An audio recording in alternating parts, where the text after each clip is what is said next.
Hey, it's the Sporting Tribune. Today, our coverage of Canelo and Charlo continues with another Hall of Famer. Ladies and gentlemen, Al Bernstein. Al, first off, do you live here in Vegas? I sure do. Been here for many years, since 1989. Can we start from the beginning? Because I need to ask you, because for me, this is my second time being a part of Radio Row, and I need some tips. I need to know how to move. And so I want to ask you, as calling a fight, what's your big fight, your first big fight memory here in Vegas, specifically? Well, the very first pay-per-view I ever did was the Marvin Hagler-Roberto Duran fight in 1983. So that was the first one, and I did that. I did the broadcast for that, and then followed that up in 1985 with Hagler-Hearns. So since then, I've been involved in many here, and the Radio Row and the atmosphere leading up to the fight is always fun. And I have on occasion, over the years, I've done a lot of radio shows of my own. I did radio on ESPN and both local and national. So I would be in your position here, interviewing all the people that are spitting around. out all the hot takes and everything. Yeah, and it's fun because you have so many people around, and all of a sudden, all kinds of guests are accessible to you that you'd have to be making phone calls and figuring out how to get them on, and here they are right in front of you. Yes, there it goes. I'm little by little. Hopefully, I can be in as many Radio Rows as you. And let's get to this fight, Canelo versus Charlo. I think the first or the main talking point that I've heard around is obviously Charlo moving up those two weight classes. Right. To you, is that an advantage or disadvantage for Jermell? Well, Canelo, in our fighter meeting, Canelo Alvarez made the point that Charlo, Canelo Alvarez did it himself when he fought Kovalev and moved up to light heavyweight.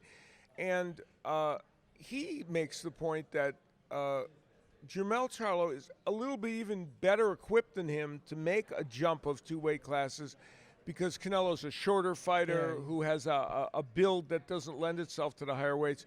Charlo will go into this fight with a height and reach advantage over Canelo Alvarez. So he has the body of someone that could make this jump a little easier. Because he's taller and it can... Yeah, and we should remember that Canelo Alvarez was at 154 pounds when he was basically starting his pro career.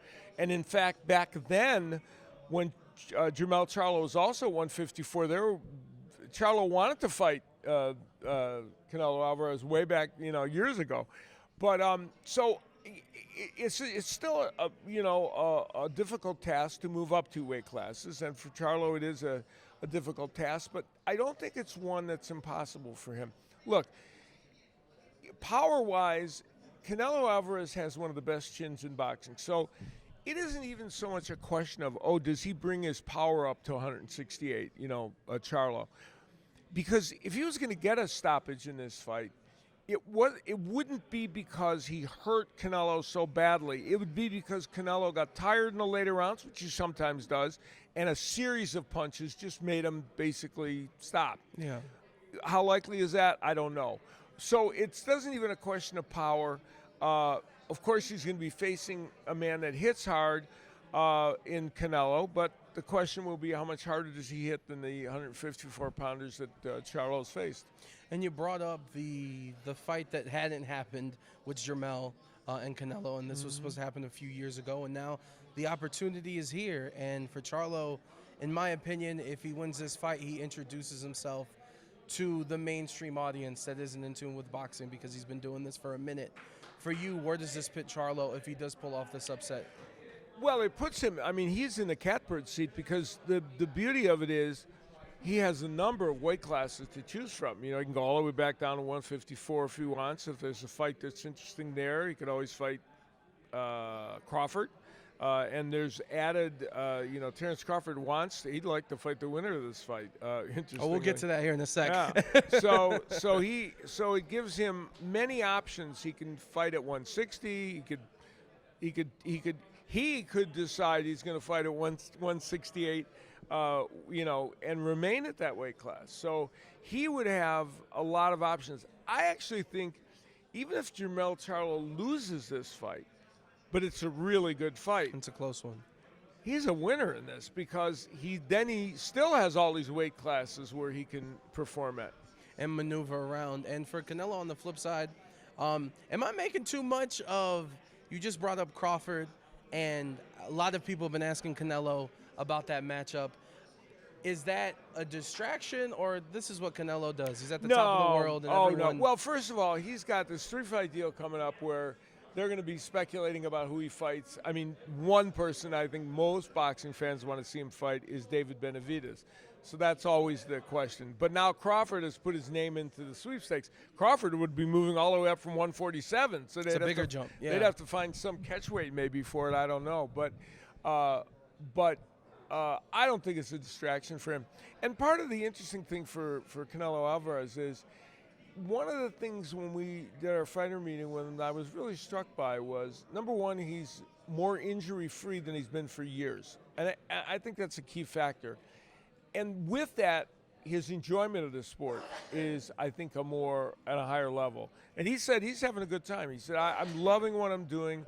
And he said, I bring my family with me to train. He said, because when you're 33 years old, a multi-millionaire, you've had a long career in the sport, and you're in what certainly is the latter portion of your fighting career. There's always the danger that you are going to not be as prepared and not be as focused, not be as ready. And to close this out, Al Bernstein joining us, Radio Row, Canelo versus Charlo, this Saturday, Showtime pay-per-view to see this man in 4K. My last question, and you live here in Vegas, so this is perfect. My dream is a fight at Allegiant Stadium. Forget the Super Bowl. Yeah. I want a mega fight there. Is there a fight on this planet with fighters currently living today that could have a super fight in that venue? Oh, sure. God, yes. There's many. I mean, you could have – there was many times there have been fights proposed. They proposed Wilder and Fury for that venue. If Gervonta Davis fought a Shakur Stevenson, you could put that fight there. Crawford and Canelo. I could name 4 or 5 fights that would certainly come close to filling that under the right circumstances. Well, hopefully it happens. Regardless, this Saturday, big fight feel at T-Mobile Arena. Hall of Famer Al Bernstein, thank you so much for the time. You're welcome.